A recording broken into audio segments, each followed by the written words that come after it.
Relocating is one of the most exciting and life-changing decisions in life. The idea of a new adventure, experiencing new food and culture, making of new friends, or even falling in love in a new city is just chilling. Okay, maybe I've watched too many rom-coms, but you get me. Moving to a bustling city like Singapore is great. It is a highly developed city with endless opportunities. It has a strong economy and high standard of living. It is also known for its clean streets, efficient government, and modern architecture. Most importantly, one of the safest countries in the world.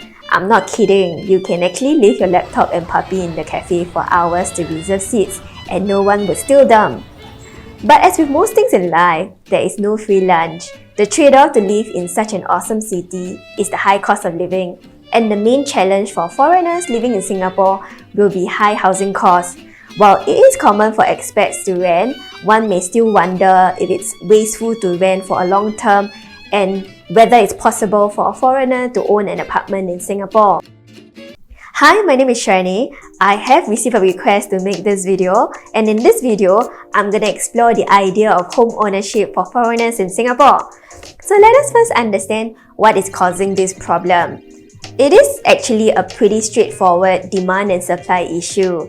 Land in Singapore is scarce. Singapore has a population size of 5.7 million with a total land area of 734 square kilometers. And compare this to another expensive city like Tokyo with a population size of 13 million and a square area of 2,194 square kilometers. By population per square kilometers, Singapore is more than 30% denser than Tokyo. And furthermore, these high prices is driven by foreign investors who saw Singapore properties as an attractive investment class to park their money and to diversify their assets out of their home country as a safe haven. Some may even purchase a property here for a holiday home where they can send their kids to Singapore for world-class education. So to prioritize housing for Singapore citizens who genuinely need a roof over their head, and to deter these foreign investors from driving up the property prices even more, as part of the cooling measure, since April 2023, the stamp duty for foreigners has doubled from 30 to 60%. Meaning, if you are buying $2 million private property as a foreigner, you will have to pay an additional $1.2 million in tax on top of your property price. And this has made it less attractive for foreigners to buy a property in Singapore. So if you are wondering, should you be taking the plunge to own a property here or to continue renting? Let us do the math and find out. A simple calculation for a purchase of a $2 million property. The down payment for this property will be $500,000 with a stamp duty of $1.2 million. So that is a total upfront of $1.7 million. Assuming a 25-year mortgage with an interest rate of 2.88%, the monthly mortgage repayment will be $7,020. Factoring in a $600 condo maintenance fee per month, the total monthly payment for this condo will then be $7,620. If you decide to stay here for 10 years and pay for the mortgage throughout, the total capital you would have put in for the property will be about $2.61 million. And based on the average long-term return of residential property at 4.6% per annum, your property would have appreciated to $3.12 million. And if you decide to sell this property on the 10th year, because you are moving back to your home country, you would have sold this property at this value and repay the balance of $1.37 million to the bank. So in the end, you are left with a $1.76 million. So to calculate whether you have profited from this 10-year property purchase, we will use the balance of $1.76 million minus of your capital of $2.61 million, and this leaves us a net deficit of $850,000. So in other words, the total return of investment for this property is a net loss of 32.5%. Now, what would be your outcome if you had rented and invested the rest into a 60-40 balanced portfolio, allocating 60% into stocks and 40% into bonds? Assuming you rented the same $2 million apartment for just $6,000 a month, from the earlier monthly repayment of $7,620, you would have an excess of $1,600 each month for investment.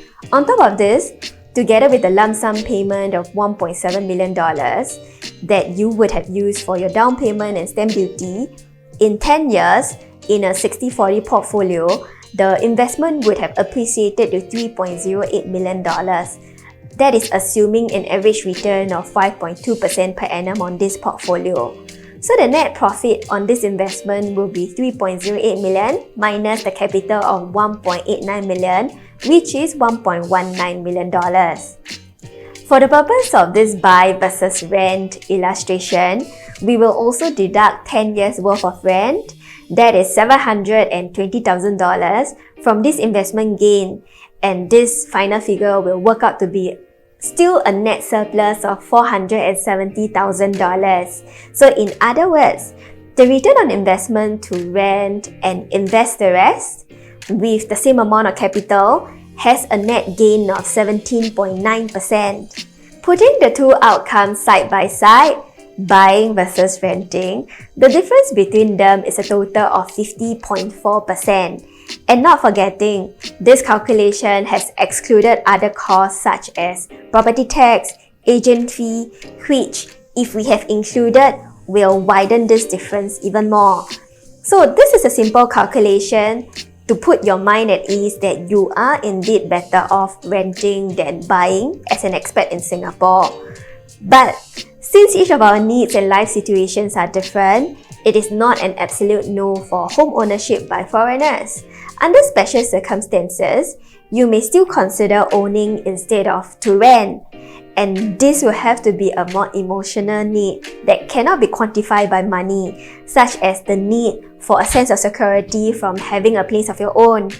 That said, although logically it do not make sense for you to purchase an apartment in Singapore as a foreigner, under such special circumstances and balanced with your affordability, you may still consider home ownership in Singapore if that truly gives you and your family a better peace of mind. So this is my take on home ownership for expats in Singapore. And if you have a video request, feel free to leave it in the comment section below. Thanks for watching. If you enjoyed this video, subscribe to my channel. I'll see you next time. Bye-bye.